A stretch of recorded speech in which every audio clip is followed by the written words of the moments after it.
ಎಲ್ಲರಿಗೂ ನಮಸ್ಕಾರ. ಇದು ನಿಮ್ಮ ಪ್ರೀತಿಯ ನಂದು ಮಾತಾಡ್ತಾ ಇದ್ದೀನಿ. ನಂದು ಯೂಟ್ಯೂಬ್ ಚಾನಲ್ಗೆ ನಿಮ್ಮೆಲ್ಲರಿಗೂ ಸ್ವಾಗತ. ಎಲ್ರಿಗೂ 78ನೇ ಸ್ವಾತಂತ್ರ್ಯ ದಿನಾಚರಣೆಯ ಶುಭಾಶಯಗಳು. ಸ್ವಾತಂತ್ರ್ಯ ನಮ್ಮ ಜನ್ಮಸಿದ್ಧ ಹಕ್ಕು. ಆದರೆ ಈ ಸ್ವಾತಂತ್ರ್ಯ ನಮಗೆ ಅಷ್ಟು ಸುಲಭವಾಗಿ ಸಿಕ್ಕಿದ್ದಲ್ಲ. ಹಲವಾರು ವೀರ ಯೋಧರ ಬಲಿದಾನದ ನಂತರ ನಮಗೆ 1947 ಆಗಸ್ಟ್ 15ರಂದು ಸ್ವಾತಂತ್ರ್ಯ ಲಭಿಸಿತು. ಸ್ವಾತಂತ್ರ್ಯ ದಿನಾಚರಣೆ ಅಂದರೆ ನಮಗೆ ಹಲವಾರು ವೀರ ಯೋಧರ ನೆನಪಾಗುತ್ತೆ. ಅದರಲ್ಲೂ ಮೊದಲಿಗೆ ನೆನಪಾಗೋದು ಮಹಾತ್ಮ ಗಾಂಧಿ, ಭಗತ್ ಸಿಂಗ್, ಸುಭಾಷ್ ಚಂದ್ರ ಬೋಸ್, ಜವಾಹರ್ಲಾಲ್ ನೆಹರು, ಡಾಕ್ಟರ್ ರಾಜೇಂದ್ರ ಪ್ರಸಾದ್, ಲಾಲ್ ಲಜಪತ್ ರಾಯ್, ಲಾಲ್ ಬಹದ್ದೂರ್ ಶಾಸ್ತ್ರಿ ಮತ್ತು ಬಾಲ ಗಂಗಾಧರ್ ತಿಲಕ್. ಇವರೆಲ್ಲ ನಮ್ಮ ದೇಶಕ್ಕೆ ಸ್ವಾತಂತ್ರ್ಯ ತಂದುಕೊಡಲು ಪ್ರಮುಖ ಪಾತ್ರವನ್ನು ವಹಿಸಿದ್ದಾರೆ. ಇವರಷ್ಟೇ ಅಲ್ಲ, ಅನೇಕ ಮಹಿಳೆಯರು ಕೂಡ ಸ್ವಾತಂತ್ರ್ಯ ಹೋರಾಟದಲ್ಲಿ ತಮ್ಮ ಬಲಿದಾನದ ಮೂಲಕ ಕೊಡುಗೆಯನ್ನು ನೀಡಿದ್ದಾರೆ.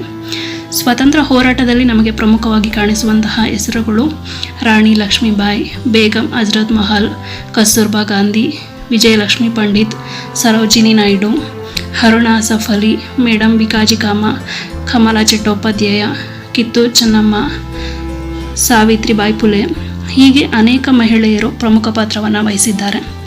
ಝಾನ್ಸಿ ರಾಣಿ ಲಕ್ಷ್ಮೀಬಾಯಿ ಭಾರತೀಯ ಇತಿಹಾಸದಲ್ಲಿ ಧೈರ್ಯಶಾಲಿ ಮತ್ತು ಶಕ್ತಿಶಾಲಿಯಾದಂತಹ ಮೊದಲ ಮಹಿಳಾ ಯೋಧ. ಅವರು ಸ್ವರಾಜ್ಯ ಹೋರಾಟದಲ್ಲಿ ಮತ್ತು ಬ್ರಿಟಿಷ್ ಪ್ರಾಬಲ್ಯದಿಂದ ಭಾರತದ ವಿಮೋಚನೆಗೆ ತಮ್ಮ ಜೀವನವನ್ನು ನೀಡಿದರು.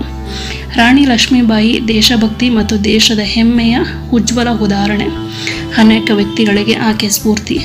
ನಾವು ಇಂದು ಖುಷಿಯಾಗಿ ಸ್ವಾತಂತ್ರ್ಯ ದಿನಾಚರಣೆಯನ್ನು ಆಚರಿಸ್ತಿದ್ದೇವೆ. ಇದಕ್ಕೆ ಅನೇಕ ಜನರ ಬಲಿದಾನ ಕಾರಣ. ನಮಗೆ ಸಿಕ್ಕಿರುವಂತಹ ಸ್ವಾತಂತ್ರ್ಯವನ್ನು ಒಳ್ಳೆಯ ರೀತಿಯಲ್ಲಿ ಉಪಯೋಗಿಸಿಕೊಳ್ಳೋಣ ಅಂತ ಹೇಳ್ತಾ ಇಲ್ಲಿಗೆ ಮುಗಿಸ್ತಾ ಇದ್ದೀನಿ. ನಮಸ್ಕಾರ.